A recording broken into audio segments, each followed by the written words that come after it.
जय हिंद प्यारे बच्चों। आज हम लोग केमिकल काइनेटिक्स के कुछ इंपॉर्टेंट न्यूमेरिकल्स देखने जा रहे हैं। पेपर में जाने से पहले इस टाइप के न्यूमेरिकल को जरूर देख लेना, ठीक है। तो देखते बेटा, स्टार्ट करते। पहला में न्यूमेरिकल दिया गया है, a reaction is of second order with respect to a reactant, how is it affected if the concentration of the reactant is double। ठीक है भाई, देखते कैसे करते इस टाइप के न्यूमेरिकल को। देखना बेटा, हमको बोला गया जो रेट है, हमने माना एक न्यूमेरिकल अच्छे से समझते हैं, बाकी फिर आप करेंगे। ए है,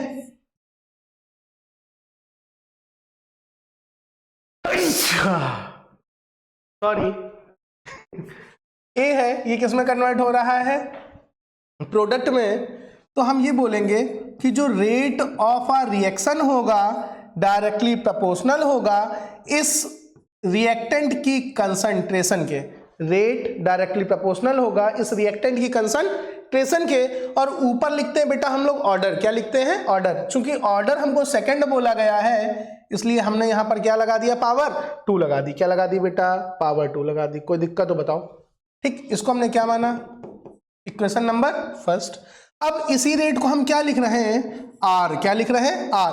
प्रोपोर्शनल हटा तो प्रोपोर्शनल हटने पर आ गया कांस्टेंट के, और ये ए की पावर कितनी थी, 2, और ये इक्वेशन नंबर क्या बन गया, 1। ये हमारा पहला 1 था, तो ये हमारी बन गई 2। कितनी बन गई, 2। बातें क्लियर है। अब पढ़ते पहला क्वेश्चन। पहला क्वेश्चन हमसे ये बोल रहे हैं कि डबल हो जाए। क्या डबल हो जाए, affected if concentration of reactant. तो देखो भैया, पहले ये हमारा A था, बट अब A की जगह कितना हो गया है, 2A। तो जब कंसंट्रेशन बदलेगी, रेट ऑफ रिएक्शन बदल जाएगा तो क्या हो जाएगा, हमने कहा नया rate of reaction R dash हो जाएगा। कितना हो जाएगा, R डैश। और हमें पता है ये हमारा K है। क्या है, K कांस्टेंट। हम इसी फॉर्मेट पर चल रहे हैं, इस फॉर्मेट पर ये K है, ठीक। और A की जगह हमने रख दिया 2A, और इसकी हमने पावर कितनी चढ़ा दी, 2। बातें क्लियर, पक्का। अब 2 का स्क्वायर कितना हो जाएगा, 4। इस 4 को आगे लिखा तो हमने लिखा R डैश बराबर K इंटू में 4 और A की कंसंट्रेशन कितनी, 2। बातें क्लियर। क्या हम इतने की जगह इस वाले R को लिख सकते हैं कि नहीं लिख सकते हैं, बोलो भाई। इतने की जगह इस वाले R को लिख सकते हैं कि नहीं लिख सकते, तो हाँ मेरे भाई लिख सकते हैं। तो क्या बचा, R dash equals to 4 into R। क्या पता चला कि जो बाद वाला रेट ऑफ रिएक्शन है, ये पहले वाले रेट ऑफ रिएक्शन का 4 गुना हो जाएगा। कितने टाइम्स हो जाएगा, 4 टाइम्स। कितने टाइम्स हो जाएगा, 4 टाइम्स। पहले बताओ, पहला क्लियर, बोलो भाई, क्लियर है ना, ठीक है भाई। अब सेकेंड वन क्या बोला बेटा, सेकेंड क्वेश्चन बोल रहे हैं रेड्यूस्ड टू हाफ, मतलब जितनी कंसंट्रेशन थी उसको क्या कर दिया गया है, आधा। मतलब जहां पर पहले हमने A रखा था उसकी जगह A/2 रख दे, तो अब रेट ऑफ रिएक्शन क्या होगा, हमने कहा नया rate of reaction R dash होगा। R डैश बराबर K A/2 की पावर 2 आया। बोलो भाई, ये कहां से टर्म आया, ये टर्म फिर से हमने यही उठाया, ये एक फॉर्मेट बता दिया क्वेश्चन के अकॉर्डिंग ये है। अब R डैश बराबर क्या बचा बेटा, देखना, ये 2 का स्क्वायर 4, ये बाहर आया तो ये हो गया 1/4, ये हो गया K A की पावर 2। इतना क्लियर है। और इतने की जगह हम क्या रख सकते हैं, ये वाला R, तो हमने रख दिया, तो ये क्या बचा, R dash equals to R/4। क्या बचा, R dash equals to R/4। मतलब क्या पता चला, मतलब ये पता चला कि मेरे बेटे, अगर हम रेट ऑफ रिएक्शन कब, जब कंसंट्रेशन हाफ कर देंगे तो रेट ऑफ रिएक्शन, जो नया रेट ऑफ रिएक्शन है वो कितना हो जाएगा, 1/4 टाइप। तो इस वाले टाइप के न्यूमेरिकल्स को कंफर्म देख लेना, टाइप वाइज चीजें पढ़ लो, क्योंकि टाइम उतना नहीं है। पहले बताओ इस टाइप के न्यूमेरिकल कर पाओगे कि नहीं, पक्का क्लियर है। देखते बेटा next. What do you understand by rate law. सुन लो, क्या सुनना है, what do you understand by rate law, पढ़कर जाना, मोस्ट रिपीटेड क्वेश्चन है। And rate constant of a reaction, rate constant of a reaction क्या होता है, इसको भी पढ़कर जाना। करें identify the order of a reaction if the unit of its rate constant are. सुनना मेरे भाई, ध्यान देना। देखते क्या हमारे पास यूनिट्स हमारी पूछी जाती हैं, वो कौन कौन सी यूनिट पूछी जाती हैं? हमारे पास एक है zero order reaction, zero order के बाद फर्स्ट ऑर्डर, फर्स्ट ऑर्डर के बाद second order, zero order, first order और सेकंड ऑर्डर। बातें क्लियर है? बिल्कुल सिंपल। इसकी यूनिट क्या होती है? Second inverse. क्या होती है? Second inverse. बातें क्लियर है? जीरो ऑर्डर की क्या होती है? Mole litre inverse second inverse. ये क्लियर है? अब इन दोनों को उठा करके पलट दो तो सेकंड की बन जाएगी। सेकंड की क्या होती है? Mole inverse litre second inverse. क्या होती है? Mole inverse litre second inverse. तो ये zero order reaction, first order reaction, second order, तीनों की यूनिट्स पहले बताओ। यूनिट्स क्लियर है? कोई समस्या हो तो बताओ मेरे लाल। पक्का? देखते भाई, अब हमसे क्या बोल रहे हैं? What do you understand by rate law and rate constant of a reaction? तो दोनों बातें ये भी समझ लो। बात करते हैं हम रेट लॉ की। तो रेट लॉ, रेट लॉ के अकॉर्डिंग क्या बताया गया? According to rate law the rate of reaction, the rate of reaction, बल्कि मैं ये बोलूंगा rate of any reaction is directly proportional to the concentration of reactant, concentration of reactant, और power मैंने लगा दी m, जहां पर ये जो m है ये हमारा ऑर्डर है। क्या है? Order of a reaction. क्या है? Order of a reaction. किसका ऑर्डर है? ये उसका ऑर्डर है जहां पर एक रिएक्टेंट था, प्रोडक्ट बना रहा था। तो ये हमारा रेट लॉ क्या कहता है? According to rate law rate of any reaction is directly proportional to the concentration of the reactant. बातें क्लियर है? पक्का मेरे लाल। अब कांस्टेंट क्या होता है ये समझना। यहीं से हमारे एक बात निकलेगी कि रेट को हमने लिखा है आर। क्या लिखा है बेटा? आर। प्रोपोर्शनल हटा, कांस्टेंट आ गया के, और ये हमारा क्या आ गया? ए टू द पावर एम। तो ये जो हमारा के लिखा हुआ है ये हमारा क्या है? ये हमारा रेट कांस्टेंट है। क्या है? Rate constant. बातें समझ में आई? अब एक चीज और ध्यान देना, इसी रेट को, रेट है क्या? रेट को हम लोग क्या बोलते हैं? Rate of a reaction. Rate of a reaction का मतलब अगर हम माने, इधर ध्यान दीजिएगा, t बराबर 0 था, ठीक है, ये हमारा a है, ये किस में कन्वर्ट हो रहा है? प्रोडक्ट में। इसके हमने लिए a मोल्स और ये भी 0 है। जब कब? जब t बराबर 0 है। जब t बराबर 0 है, ये तब का केस है, ठीक है। अब t बराबर t डैश हुआ तो यहां से ये x कम हो गया तो ये इधर x बन गया होगा। बातें क्लियर है? तो मतलब क्या है? मतलब ये है कि जब टाइम लैप इतना हुआ तो कंसंट्रेशन में चेंजमेंट इतना हुआ। मतलब ये कि डेल्टा x, जहां पर डेल्टा x क्या है? डेल्टा x है कंसंट्रेशन ऑफ, या हम ये बोल सकते हैं डिफरेंस ऑफ कंसंट्रेशन, और डेल्टा टी को क्या बोल सकते हैं? Difference in time. Difference in time. बात समझ में? और इसी को ही तो हम लोग बोल रहे हैं रेट ऑफ रिएक्शन। तो इसी को हम रेट बोल रहे हैं। अगर हम इसको डेल्टा टर्म हटा दें, इसको अगर हम कुछ ऐसा लिख दें, अगर यही बहुत स्मॉल हो तो dx बाई डी टी, मतलब रेट को ही हम dx बाई डी टी लिख सकते हैं, जिसको हम डिफरेंशियल फॉर्म बोलेंगे। कौन सी फॉर्म बोलेंगे बेटा? Differential form. बातें क्लियर है मेरे लाल? पक्का क्लियर है? इसको देख लेना, इंपॉर्टेंट है। देखते हैं नेक्स्ट क्या। A reaction is a second order with respect to reactant। ठीक है भैया, सेकेंड ऑर्डर है। How is the rate of reaction affected? The concentration of reactant is reduced to half। अभी मैंने पीछे करवाया हुआ है, ठीक है। कह what is the unit of rate constant for such a reaction? Second order है तो इसको भी अभी मैंने पीछे कंप्लीट करवाया हुआ है। वीडियो बहुत ज्यादा लॉन्ग ना हो इसलिए मैं इस क्वेश्चन को नहीं बता रहा, उस क्वेश्चन को रिपीट करके देखें और सॉल्व करें। देखते भी है क्या सिमिलर क्वेश्चन है। अब इसको देख लेते हैं क्या बोल रहे हैं। कह रहे ए reaction is of first order in a reactant. तो देखो भैया, हमारा एक रेट होगा आर, ठीक, आर प्रोपोर्शनल के, और ये हमारा A, जहां पर A की पावर कितनी बोली गई है, हमसे कह रहा है फर्स्ट ऑर्डर मतलब 1 है, ठीक है भैया। Second order in reactant B, फिर हमारा B है, B का कितना बोला है सेकेंड ऑर्डर, तो ये सेकेंड है, इक्वेशन नंबर फर्स्ट, इतना मान लिया। ये तो हो गया हमारा बेसिक। अब पहला क्वेश्चन क्या बोल रहे हैं, the concentration of B alone is increased to 3 times, केवल B की कंसंट्रेशन को 3 गुना कर दिया गया, तो B बराबर कितना हो गया 3B, B बराबर कितना हो गया मेरे लाल 3B। तो जब B बराबर 3B हमने रख दिया तो रेट चेंज होगा, तो नया रेट बनेगा, हमने कहा नया रेट R डैश है, इसी इक्वेशन में पुट किया तो देखना K, बातें क्लियर है, A में कुछ भी होना नहीं है, B और B की जगह हमने रख दिया 3B, कितना रख दिया बेटा 3 का स्क्वायर बाहर आकर के क्या हो जाएगा 9, यहां से कुछ आया नहीं तो R डैश बराबर क्या आ गया 9K A to the power 1 और B टू दी 2। पहले बताओ आया?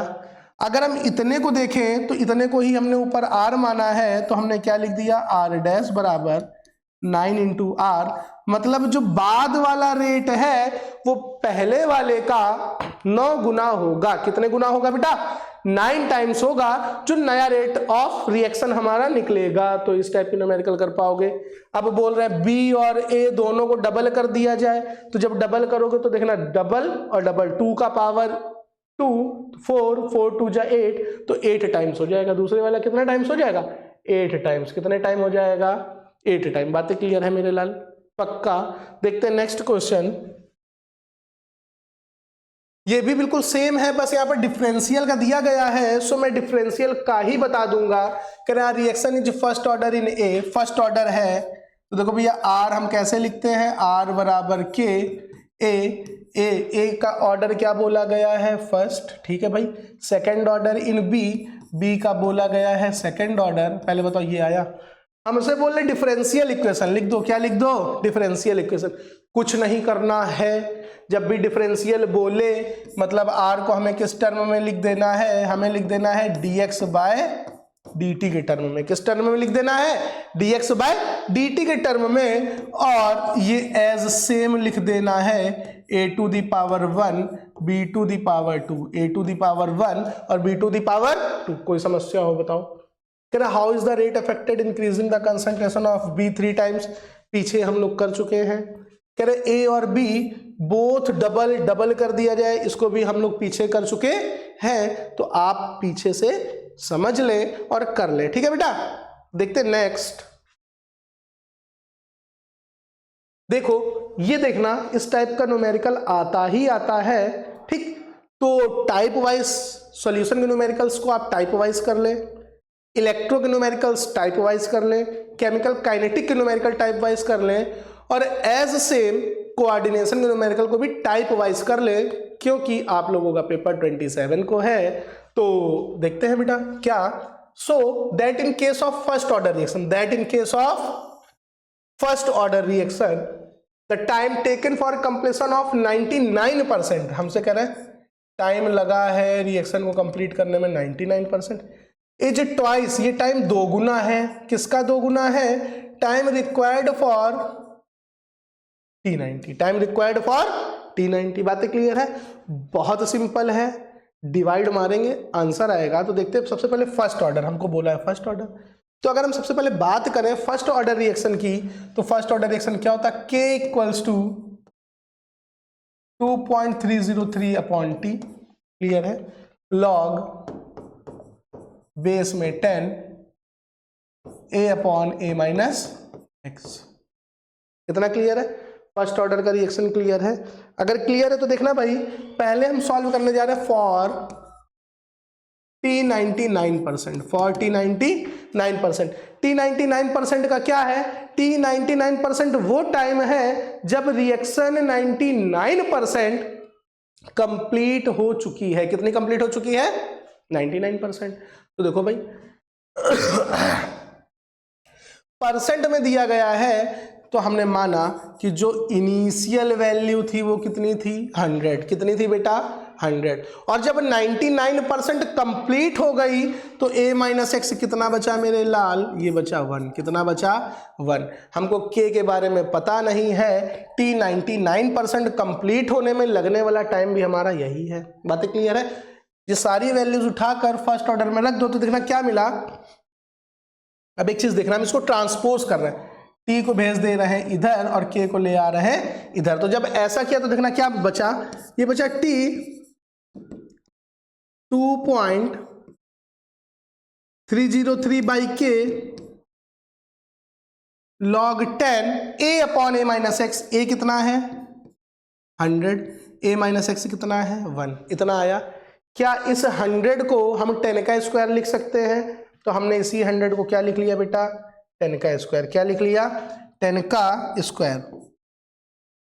तो देखो भाई ये हमारा क्या बन गया, log m to the power n। तो ये n आगे आ गया तो देखना क्या बना,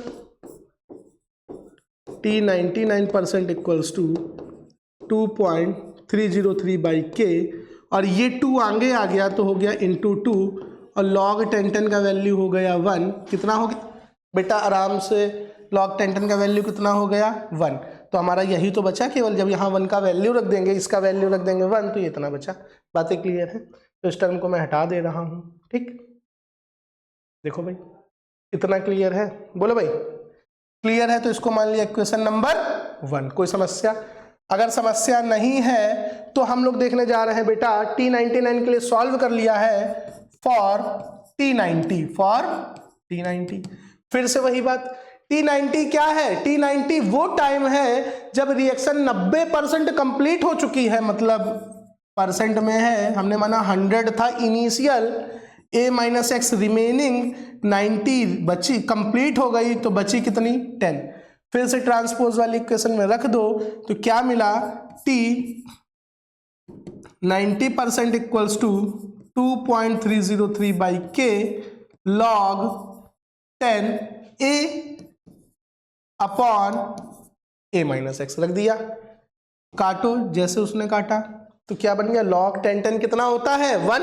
तो यहाँ क्या मिला, यहाँ मिला t 90% equals to 2.303 by k into 1। बातें क्लियर है। इसको माना था इक्वेशन नंबर 1, इसको माना इक्वेशन नंबर 2। कोई दिक्कत हो तो बताओ। क्लियर है। अब हमें करना क्या है, divide equation number 1 equation number 2, divide दे दे। जैसे डिवाइड दे देखना क्या बचा, ये था t 99% बराबर 2.303 बाई 2k आया, और इसमें डिवाइड दिया, किसका डिवाइड दिया, t90 का, तो क्या बचा 2.303 बाई k आ गया। अब जब इतना कर लिया तो देखो बेटा काटना है, काट दो। देखो इधर ये इतने से इतना खत्म, खत्म तो बचा 2। जब 2 बचा तो ये इधर देखना t 99% इक्वल्स टू, पहले बताओ आया कि नहीं आया, बोलो बोलो भाई। इस टाइप के न्यूमेरिकल समझ में आए, बोलो भाई। बहुत सिंपल सा है, हमें ये समझना है क्या प्रूव करने के लिए बोला है। फर्स्ट ऑर्डर याद थी, हमने पहले इसके लिए केस बनाया, फिर इसके लिए केस बनाया, दोनों को डिवाइड मार दिया और हमारा आंसर आ गया। बातें क्लियर है मेरे लाल। देखते हैं next question. Can you define pseudo first order reaction with an example. बहुत कम शब्दों में सुनो, ये रिएक्शन की मॉलिक्यूलैरिटी, क्या मॉलिक्यूलैरिटी होगी 2। कितनी होगी 2, बट इस रिएक्शन का ऑर्डर कितना होगा 1। कितना होगा 1। बात आती है एग्जाम्पल, कोई भी रिएक्शन लिख दो, हाइड्रोलिसिस वाली। कौन वाली, हाइड्रोलिसिस वाली। हमने पहला एग्जाम्पल इसका लिखा हाइड्रोलिसिस ऑफ ईस्टर लिख दिया। क्या लिख दिया, हाइड्रोलिसिस ऑफ ईस्टर। तो हमने लिख दिया RCOOR और H2O लिख दिया, तो ये क्या गया RCOOH और ROH। अब दूसरा जुगाड़, कोई भी रिएक्शन हाइड्रोलिसिस वाली लिख दोगे वो क्या बन जाएगी, स्यूडो फर्स्ट ऑर्डर, या फिर कोई भी रिएक्शन लिख दो, एक रीजेंट के नीचे लिख दो एक्सेस, क्या लिख दो, एक्सेस। बस ध्यान इस चीज का रखना है। जैसे हमने दूसरा लिख दिया N2H2 गिव्स NH3, क्या रख दिया, गिव्स NH3। बस हमने इसके नीचे ये रख दिया है कि ये हमारा एक्सेस में है, किस में है, एक्सेस। और जैसे ही ये हो जाएगा एक्सेस में तो केवल इसके कंसंट्रेशन पर डिपेंड करेगी, मतलब ऑर्डर 1 हो जाएगा, मॉलिक्यूलरिटी 2 हो जाएगी। फिलहाल इसकी मॉलिक्यूलरिटी कुछ और होगी। मैंने तुम्हें समझाने का प्रयास किया ये कि अगर ना याद आए तो क्या लिख दो, एक्सेस, क्या लिख दो बेटा, एक्सेस। अब इसके कुछ और इंपॉर्टेंट न्यूमेरिकल्स नेक्स्ट वीडियो में आएंगे, तो बेटा शेयर करते रहें, प्यार बनाकर रखें। जय हिंद, मिलते हैं नेक्स्ट वीडियो में। Thank you.